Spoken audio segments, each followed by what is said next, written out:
Hello audience, আপনারা সবাই কেমন আছেন? আশা করি সবাই ভালো আছেন। এই সোশ্যাল মিডিয়া কেন্দ্র করে আমি একটা কথা বলব। কিছুদিন আগে এএসপি পলাশ সাহার মর্মান্তিক মৃত্যুতে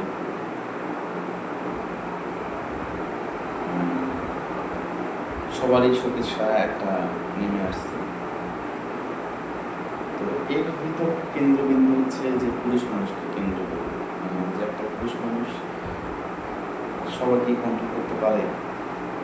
যখন সে কন্ট্রোল করতে পারে না, তখন সে আত্মহত্যার পথটা বেছে নেয়। কেন না?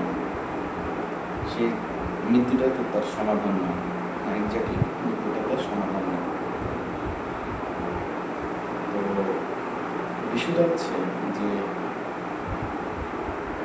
একটা সন্তান যখন বড় হয়, তার কিন্তু শারীরিক বলেন, মানসিক বলেন, তার সাপোর্টেড বলেন, সব কিছু কিন্তু তার ফ্যামিলি থেকে, মা বা বাবার কাছ থেকে পাওয়া যায়। যদি তার বড় ভাই থেকে মা বাবা বেশি না থাকে, তার বড় ভাইয়ের কাছ থেকে কিছুটা পায়, সীমিত 30%। কিন্তু আপনার টোটাল 99%ই মা বাবা তাকে হেল্প করে, সাহায্য করে এবং তার কথা শুনে। যখন পুরুষ মানুষটা ম্যাচুরেট হয়ে যায়, যখন ইন্টারমিডিয়েট পাস করার পরে সে কোন সাবজেক্ট নিয়ে সে কোথায় ভর্তি হবে, কোন ভার্সিটিতে অ্যাডমিশন হবে, তো এই প্রিপারেশনটা কিন্তু মা বাবা না জেনে কিন্তু তার কাজে চাপানো হয় যে তোমার যেহেতু ব্রেড আছে, সেহেতু তুমি জাস্টিফাই করো যে তুমি কোন ভার্সিটিতে তুমি ভর্তি করো বা তোমার কিসের ভিতরে তোমার মেধা আছে। তো এক্স্যাক্টলি হচ্ছে কি, আমরা সেম টু সেম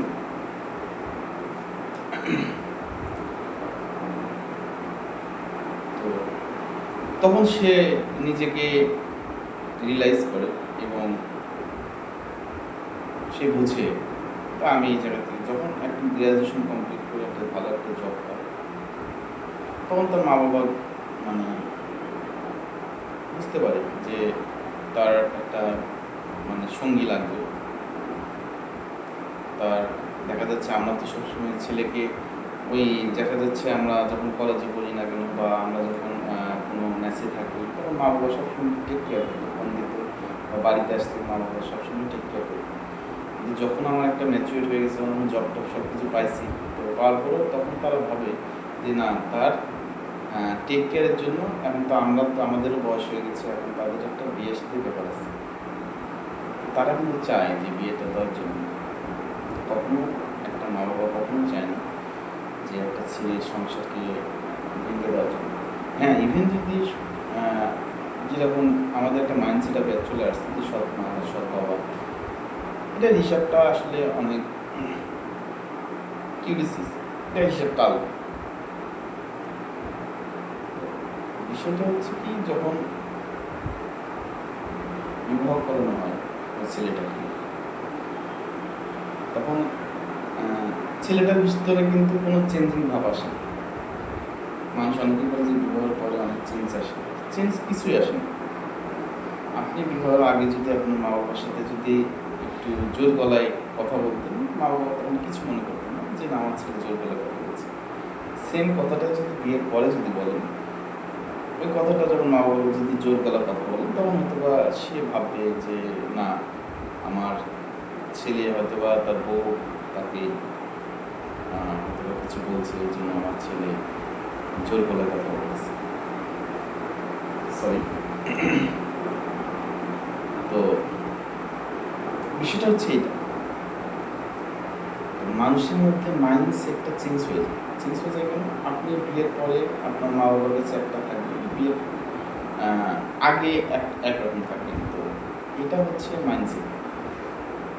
তো আসলে কি আমাদের মাইন্ডসেটটা আসলে অনেকটা চেঞ্জ করতে হবে। কারণ একজন ছেলে যখন মা বাবাকে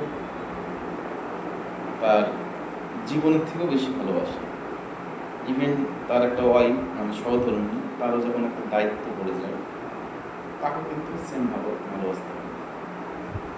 কিন্তু এই জায়গায় হচ্ছে কি, যদি আপনার বউ যদি আপনার মাকে যদি গ্রহণ করতে পারে, ইভেন তার সাথে যদি মেনে নিতে পারে, তাহলে সংসারে কোনো প্রবলেম আসবে না।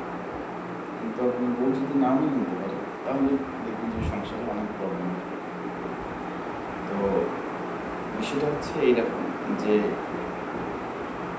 যাই হোক না কেন, পরিস্থিতি যেমনই হোক না কেন, নিজেকে মানে কন্ট্রোলটাকে আনতে হবে এবং খাপ খাওয়ানোর জন্য যে পরিবেশটা লাগে, ওই পরিবেশে আসে আপনার সাথে খাপ খাওয়াতে হবে। তাছাড়া কোনো ওয়ে না। আপনি দেখতেছেন যে আপনার শাশুড়ি একটু কথা বলে, হয়তো বা আপনি বেশি কথা মানে মাথায় নেন না, বা বেশিক্ষণ যদি কে টক টক টক টক করে কথা বলতে থাকে, অথবা অনেকে মানুষের মানসিকটা কেউ নিতে পারেন। আবার আপনি যদি মেনে নিতে পারেন, দেখবেন যে সব কিছু ঠিক হয়ে গেছে। তো বিষয়টা হচ্ছে কি যে আমরা আসলে এই পৃথিবীটা হচ্ছে সব মানে জলবায়ু বলেন, যেটাই বলেন, ৬টা যে ঋতু আছে, এইভাবে কিন্তু পারিপার্শ্বিক কিন্তু সব কিন্তু মিলিয়ে নিতে পারে, মানে মানানসই হতে পারে। তো আপনিও যদি চেষ্টা করেন, তাহলে আপনার সরি আপনিও কিন্তু মিলিয়ে নিতে পারবেন। তো এটা ডিপেন্ডেন্ট, এটা আপনার। আপনি দেখেন একটা ক্ষুদ্র একটা প্রাণীকে আমি এক্সাম্পল দিচ্ছি।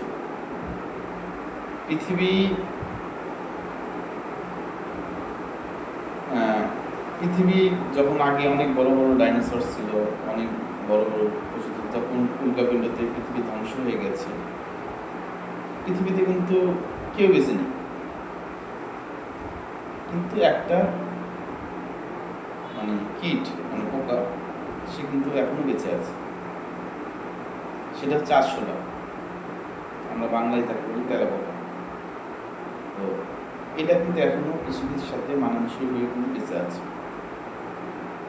তো আপনারও সেম টু সেম, আপনার যখন নতুন বিয়ে হয়ে আসবে, আপনি তার ফ্যামিলির একটা সংসারের কালচার থাকে আলাদা। আপনার বাবা বাড়ি থেকে যখন শ্বশুর বাড়িতে আসবেন, তার কালচার এখনকার কালচার অনেক ডিফারেন্ট। আপনাকে তখন শ্বশুর বাড়ির কালচারটাই আপনাকে মনে ধারণ করতে হবে, তাহলে দেখবেন যে আপনার অশান্তি আসবে না। আর পুরুষ মানুষের কথা বলুন, পুরুষ মানুষ চাপা ধারণা বুকের ভিতরে রেখে দিবে। এটা হয়তো বা তার মার সাথেও শেয়ার করতে পারতেছে না, আপনার সাথেও শেয়ার করতে পারতেছে। অ্যাক্সিডেন্টলি সে হয়তো বা আত্মহত্যা করতে হয়েছে। তো ইভেন আপনাদের কাছে একটা কথা বলবো যে অবশ্যই ফ্যামিলি, একটা পুরুষ মানুষের কাছে মা বাবা অবশ্যই বড়, তার ওয়াইফও বড়। যদি তার মা বাবার সাথে যদি দেখা যাচ্ছে আপনি যদি মেনে নিতে পারেন, আপনার আপনি দেখবেন যে সর্বোচ্চ ওই পুরুষটাই আপনাকে বেশি ভালোবাসে। হ্যাঁ, তো আপনার একটা আপনার দেখা যাচ্ছে শ্বশুর শাশুড়ি বেশি দিন হয়তো বাঁচবেন, কিন্তু আপনার স্বামীর সাথে আপনি কন্টিনিউ সংসার করে যাবেন। তো বিদায় সব মেয়েদেরকে বলবো, আপনারা যেন শ্বশুর বাড়িতে আসবেন। আমি আপনাদেরকে কোনো নেগেটিভ কোনো কথা বলতেছি না, যে যখন একটা ফ্যামিলিতে আসবেন, নতুন একটা ফ্যামিলিতে আসবেন, তার কালচার, তার চরম সব কিছু আপনারা যাতে মেকআপ করতে পারেন, এবং তৃতীয় ব্যক্তির কথা কানে কোনো কর্ণপাত করবেন না। আপনার যে শ্বশুরবাড়ির ফ্যামিলির মধ্যে যে তৃতীয় ব্যক্তি আসবে, তাদের কথায় কর্ণপাত করবেন না। তারা শুধু সংসারে অশান্তির সৃষ্টি করতে আসবে, কখনো সংসারকে সুন্দরভাবে গঠন করতে আসবে না। তো এই জন্য আপনাদের কাছে অনুরোধ থাকবে, যারা বিয়ে করবেন নতুন, যে সকল বোনদেরকে উদ্দেশ্য করে অবশ্যই আপনারা এটি একটু বিবেচনা করে দেখবেন। ভিডিওটা অনেক লং হয়ে গেছে, তো ভিডিও আমি আবার আনবো, আবার করবো, আপনাদের সাথে কথা বলবো, লাইভে আসবো। ঠিক আছে, ভালো থাকবেন।